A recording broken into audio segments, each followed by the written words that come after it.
ओम नमो नमो ओंकारेश्वर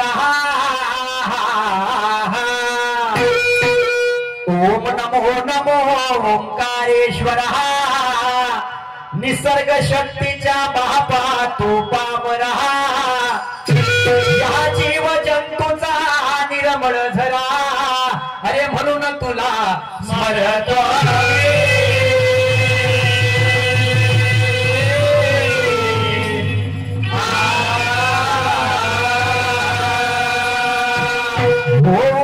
चालक बापा सर्व जगाच्या नशिबी लिहिला तू या भोग कर्माच्या या पंचतत्वाला तुने फोडली वाचा अरे म्हणून तुला स्मरत व्हावे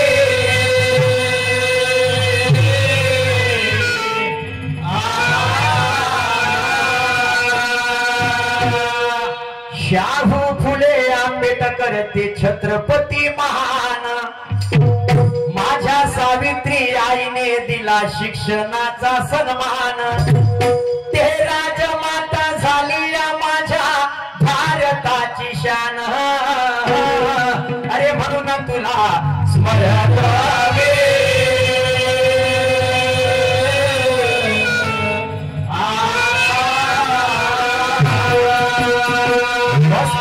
मोहरेश्वराची गा ला ला ला हो वस्तात मोरेश्वराची ते निर्मळवाणी अरे वडील माझे गुरु ब्रह्माजी ते आहे गुरु ज्ञानी अरे हा शाहीर सूरज त्यांच्या चरणी अरे हा मेळ कलंगीचा त्यांच्या कृपेने माझ्या हरी रामा रामा माझ्या रामा रामा हरी रामा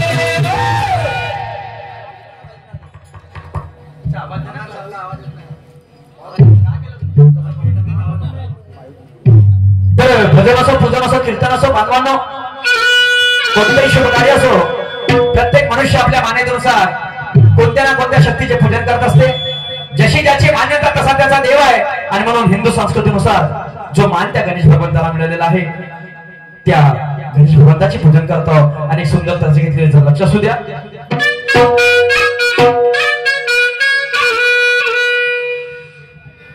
अरे दिल तो पागल है अरे दिल दीवाना है अरे दिल तो पागल है अरे दिल दीवाना है दिल तो पागल है दिल दीवाना है दिल तो पागल है दिल दीवाना वो सारी सारी रात जगाता है यही सीने में फिर आग लगाता है अरे धीरे धीरे प्यार सिखाता है यही हंसाता है यही रुलाता है अरे दिल तो पागल है अरे दिल दीवाना है अरे दिल तो पागल है अरे दिल दीवाना है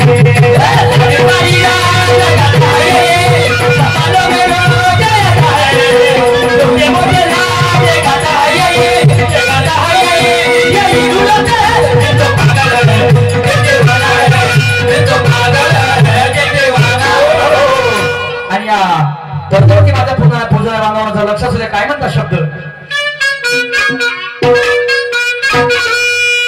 अरे माझी वंदना अरे हे गौरी नंदना अरे माझी वंदना हे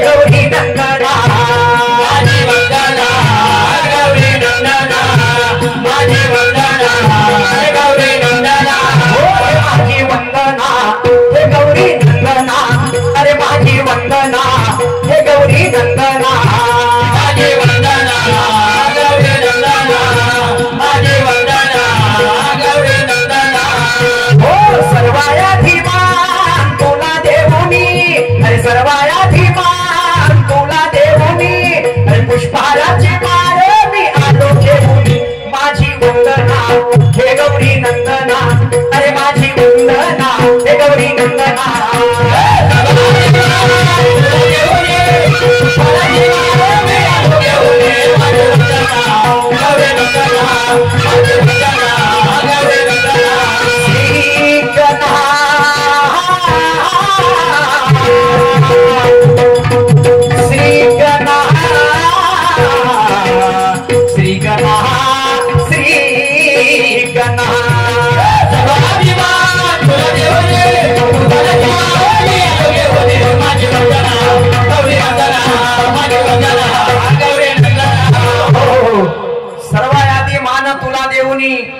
पुष्पहाराची माळ मी आलो घेऊनी माझी वंदना अरे हे गौरी नंदना बांधवानो पूजेचे अनेक प्रकार आहे हो अनेक लोक देवाची पूजा करतात देवाला मानतात माना काही नाहीये आपण मंदिरात जातो नारळ अगरबत्ती कापूर देवासाठी जातो शेंदूर देवाला लावतो देवाले म्हणतो देवा माझ्याकडे लक्ष ठेवतो आणि मंदिराच्या बाहेर निघले कोणाले 5,000 उधार मागायचे इकडून कोणापासून 5,000 उधार घ्यायचे आणि त्याला शब्द द्यायचा का तुला 2 महिन्यात ते पैसे परत करतो माझी पराठी निघू दे पराठी निघू द्यायची इकडे विकुणी टाकायची आणि त्याचे 5,000 रुपये पचवायचे आणि पुन्हा मंदिरामध्ये जायचं आणि देवामध्ये पावन होजो लक्ष ठेवजो माझ्याकडे हो देव खाली बिली बसला तुले पाहिजे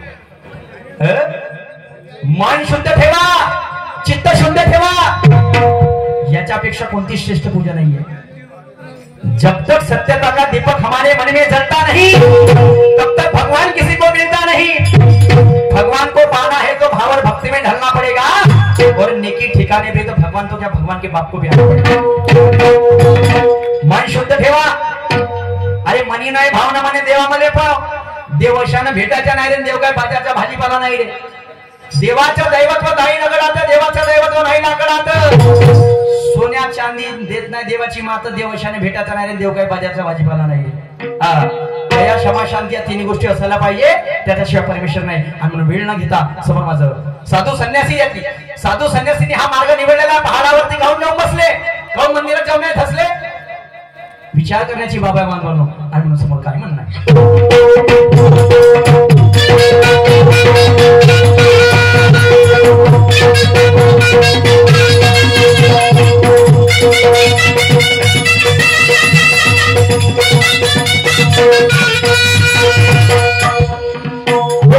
साधू संन्यासी तुला भोजती साधू संन्यासी तुला भोजती साधू संन्यासी तुला भोजती साधू संन्यासी तुला भोजती कर्म लावून तुला पूजती कर्म लावून तुला पूजती ज्ञाना ज्ञानाची भीक मागती चरणावर डोकं तुझ्या ठेवती हे माझी वंदना हे गौरी नंदना अरे माझी वंदना हे गौरी नंदना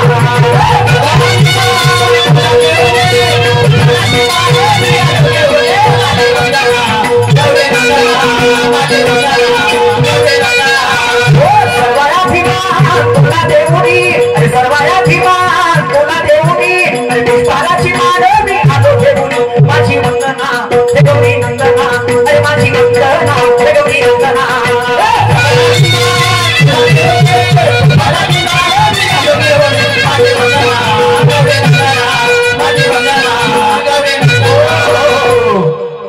तर पूजेचे पण प्रकार झाले आता तुम्हाला सांगतो मनात भाव असणं गरजेचं आहे मनात भाव आहे तर देव भेटन तर असा एक प्रसंग पडला रावणाच्या लंकेमध्ये पडला की त्या म्हणजे रावणाच्या भावानं बिभीषणानं भिंतीच्या म्हणजे लंकेच्या अर्ध्या भिंतीवरती राम राम नाव लिहून ठेवलं होतं आणि ते वार्ता पोहोचली रावणाच्या कानापर्यंत की राम राम नाव लिहून ठेवणारा होय कोण तर सांगितलं म्हणजे तुमच्यात भाऊ बिभीषण होय म्हणे बोलवा म्हणे त्याला इकडं आणि जेव्हा बिभीषणाला बोलवलं मंदोदरी या बाजूला होती रावण या बाजूला होता आणि प्रश्न केला म्हणे हो रे बिभीषण, वो भगवान राम अपना दुश्मन है और तू उसका नाम घर पे लिख रहा है. तर बघा बिभीषणाने काय उत्तर दिलं म्हणे रावण भ्राता तुम्ही कुछ नहीं आता. राचा अर्थ होते म्हणे रावण आणि मचा अर्थ होते म्हणे मंदोदरी. राचा अर्थ होते म्हणे रावण आणि मचा अर्थ होते म्हणे मंदोदरी. म्हणून मी भिंतीवरती राम राम नाव लिहून ठेवलं म्हणे. तर रावण का म्हणे एक काम कर म्हणे जेवढ्या आता अर्ध्या भिंती वाचल्या त्या सर्व अर्ध्या भिंतीवरती राम राम नाम लिहून ठेवून दे म्हणे. आता म्हणे म्हणायचं आहे की मनात असणं गरजेचं आहे. जरी तो म्हणजे लंकेमध्ये होता पण त्याचं मन कुठं होतं प्रभू रामाच्या चरणामध्ये होतं. आणि म्हणून तोच विश्वाचा चालक आहे, तोच विश्वाचा मालक आहे. आणि म्हणून समोर माझं काय म्हणणं आहे.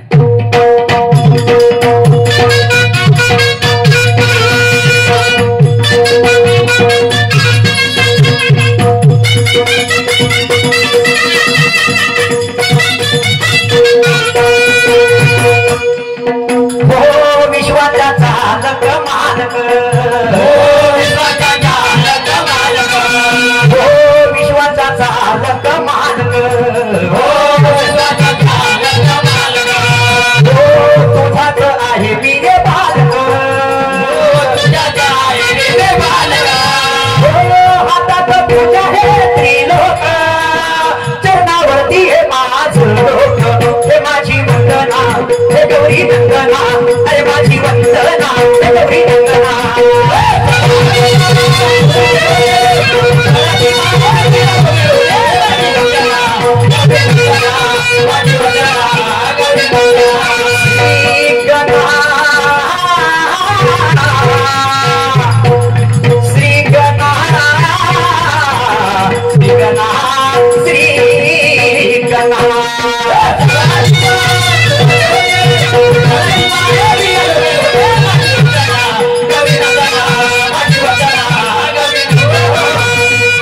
सर्वायाधिमान तुला देऊनी, अरे पुष्पाराची माळ मी आलो घेऊनी. तर बांधवानो आज इथं आयोजित केलेली आहे दुय्यम. आणि तुम्हाला सांगतो माझ्या दुय्यमच्या जोडीला लाभलेले सतत 3रं वर्ष. म्हणजे जेव्हांच्या मी निघलो शायरीमध्ये तेव्हांची सातत्य सुटून राहिली या स्टेजवरून. असे सर्वमान्य आदरणीय माननीय गुरु पुरुषोत्तमजी खांडेकर यांचे जहागीर चमकते सितारे, तुझे सूरज कहुया चंदा, तू पूरे शायरी क्षेत्र का तारा है तारा. हा तळदार फडकदार शाहीर माझ्या अगोदरची ज्यांची शायरी आहे, माझ्या अगोदरची आमच्या काळजी आताच आहे रमलं रटलं काम आहे. प्रख्यात शाहीर सन्मान्य निशांतजी सुखदेवे, तिरंगा शाखा मुक्काम वक्फ पार्टीवाले. तर यांच्याशी दुय्यमचा सामना आहे. पहिल्या फेऱ्याचा मानकर ह्या द्वितीय फेऱ्याचा मानकरा प्रश्नाचा डाव करते. माझ्या जोडीला आपल्याला शहर सन्मान्य निशांतजी सुखदेव जिथं कुठं असाल तुम्ही लक्ष ठेवा. संत मालिकेमधला प्रश्न आहे, विठ्ठलाचा असा भक्त झाला की ज्याच्या घराला गावच्या हवलदार म्हणजे गावाचे हवलदार लोक राहते. विठ्ठलाचा भक्त झाला, गावात हवलदार राहते. गावातील लोकांनी आणि हवलदारांनी त्या विठ्ठलाच्या भक्ताच्या घराला आग लावली. आग लावली पण तो विठ्ठलाचा असा परम भक्त होता का जशी घराने आग लावली तसा विठ्ठल विठ्ठल विठ्ठल विठ्ठल विठ्ठल विठ्ठल विठ्ठल नाम जपायला सुरुवात केली. नाम जपायला सुरुवात केली तर घराचा आडा पेटला म्हणजे वरचा भाग पेटला, खालचं घर पेटलं नाही. खालचं घर पेटलं नाही, खालचं घर पेटलं नाही. सर्व लोक सुरक्षित राहिले. तर मला विचारायचं एवढं आहे, तो विठ्ठलाचा परम भक्त कोणता? विठ्ठलाचा परम भक्त कोणता? तो कोणत्या गावचा आहे? हा तुम्ही या प्रश्नाचं समाधान करा. आणि जे तुमचे 3000 रुपये माय तुमच्यावर आहे ते इथं फिट्ट सुनजे, काळजी करायचं काम नाही. ते उत्तर तुम्ही देऊन द्या, बस संपला विषय. इथे हिसाब क्लिअर होऊन जाईल. बक्षीस वक्षीस नाही ठेवत मी. हा आणि म्हणून शेवटच्या कोण माझं काय म्हणायचं लक्ष असू द्या.